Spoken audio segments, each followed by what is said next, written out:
Okay, everybody, we are live. It's always good to do a live stream. So now let me ask you this. Are you feeling completely overwhelmed caring for a loved one? If so, then this is the live stream for you because I'm giving 3 tips on how to care for the caregiver.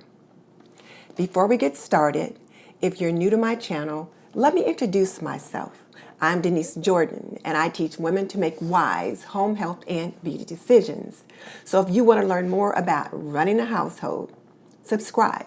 Or if you want to see reviews about products that can benefit you in your home, subscribe, because I do videos for those topics all the time. And if you're on the live stream with me, thank you so much for joining me today. I really appreciate it.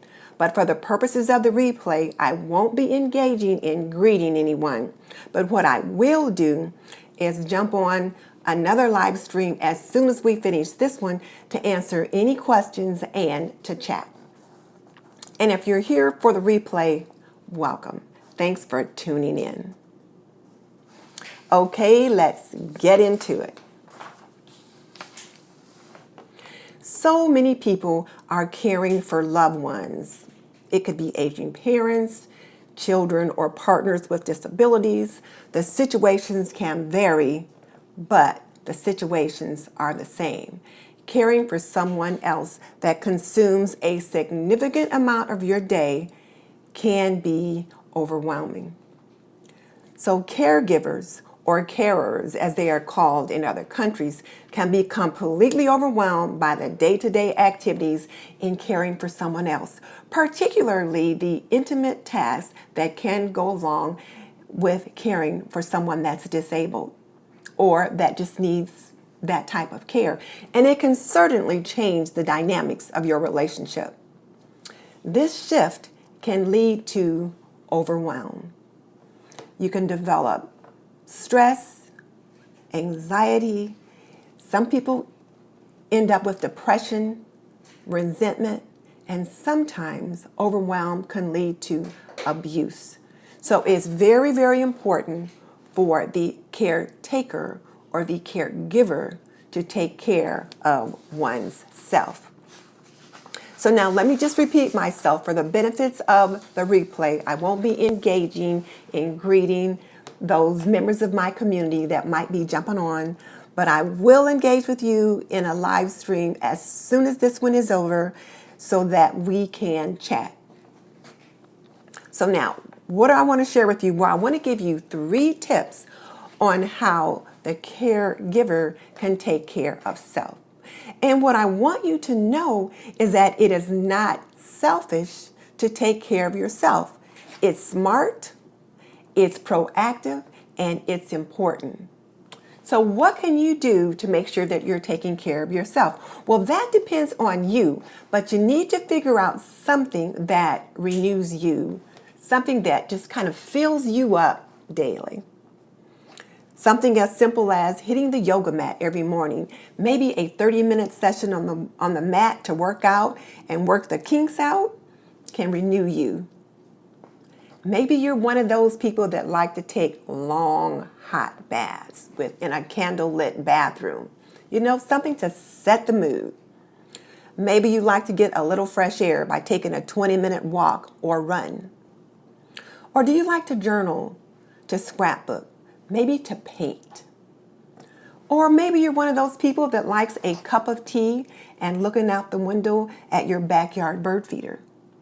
Or maybe just sitting quietly and reading a favorite book or reading one of your favorite authors' latest books. What you do is not as important as the fact that you do something to renew you. But you have to decide what that something is. Now, tip number 2 is to get away, either by yourself or with friends. Once every 2 weeks, but certainly no less than once a month, you need to get away so that you can have a little time to yourself. Maybe you can ask a family member or a friend to come over and sit with your loved one.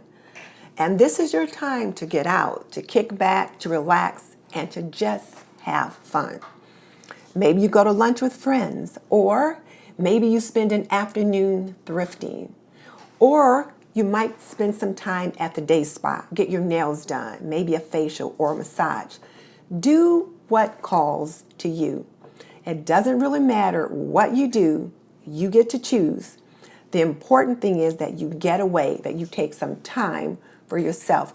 But this will take some planning on your part. That means you need to think about it ahead of time, be prepared so that you can ask whoever you need to ask to come in and sit with your loved one. And the time away can be so rejuvenating, so that when you come back to spend time with them, you've got something to give. If you're worn out and broke down, you don't have anything left to give. But if you rejuvenate yourself, then you've got something to give. So it's important that you do that. And when you do go out, put your cell phone on silent. This is your time away.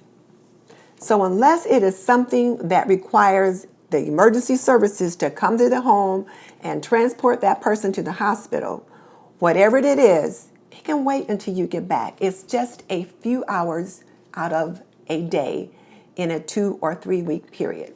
So please put your cell phone on silent. And then tip number 3 is get some emotional support. Emotional support is so important. And caring for a person, an adult or a child with a chronic illness or some sort of disability can be very taxing, both emotionally as well as physically. And what we know, what the evidence shows, is that the quality of life for the caregiver declines. So depending upon how much care is required, the stress of that caregiving can be overwhelming. So the person who's doing the caregiving, the caretaker, so to speak, can feel isolated. They can, again, as I said earlier, become depressed. They can become very anxious. And what sometimes happens is that they can engage in abusive behavior. So it is really important that you take care of your mental health. And you can address this in a couple of different ways. One of those ways is to join a support group. You can go online and search for support groups in your area. Check with your local library, contact social services at your local hospital. And if you live in a small community and there's no support group locally, then you can find a support group online that can help meet your needs. And the reason why support groups are so important is because it lets you know that you are not alone. You realize that there are others, lots of other people, maybe right there in your community, most likely, that are dealing with the same situations that you're dealing with. And they may have some suggestions or solutions on how you can manage. And if nothing else, it broadens your circle. It gives you someone else to talk to. The other thing that you can do is to see a mental health counselor, a therapist. Now, why should you see a therapist? I know some people have kind of a so-so feeling about seeing a therapist. But mental health counselors or therapists can really help you gain perspective. They allow you to talk about your feelings, your fears, your everything, and they help you figure out how to deal with it. They can help you make a plan on what to do and what to say in certain situations. They can point you to resources to help you deal with whatever is going on in your life. And if you need medication, particularly if you're dealing with depression or anxiety and you need medication, they can make the appropriate referral to help you take care of that piece. So mental health counselors and mental health counseling is very effective. And as I said earlier, many people hesitate to consider it. You are not crazy because you seek mental health care. You're being proactive and you're being responsible. So consider mental health care, consider seeing a therapist because, like I said, they can be so helpful. Now, one drawback to mental health care is that it can be expensive. Now, this is the thing though, most insurance plans will pay for mental health. It could be they only pay 50 to 80%, and then you're responsible for the balance of the fee for that visit. But they can be so therapeutic. So the cost of that visit is invaluable. And if you're on Medicare or Medicaid, so often those insurance plans will also pay for a mental health visit. So don't just assume that you can't afford it. Consider it, check it out, and then do your due diligence. Make sure you check out to see what's what so that you're dealing with accurate information. So now, what should be your takeaway from this live stream? Well, the most important thing that you should get out of this live stream is that not only is it okay, it is necessary to take care of yourself if you're in the role of caring for someone else. I'm going to repeat that. It is very important for the caregiver to take care of self. And then our 3 tips that I provided for you today. Do something for yourself every day. Take a day away at least once a week. Get out of the house, just get away at least once a month. Take a day away at least once a month, if not more often. Once a week would be great. But the reality is many people may not be able to do that. And then the third thing is to get some emotional support. This can be in the form of a support group, a mental health counselor, or both. But get some support in that way. So now here is my question for you. What do you do to take care of yourself? Tell me in the comment section. And again, if you're new to my channel and you like tips on health and wellness or cooking and planning, subscribe. I would love to have you as a member of the TNT community. In the meantime, this is Denise Jordan saying goodbye. I'll see you in the next video.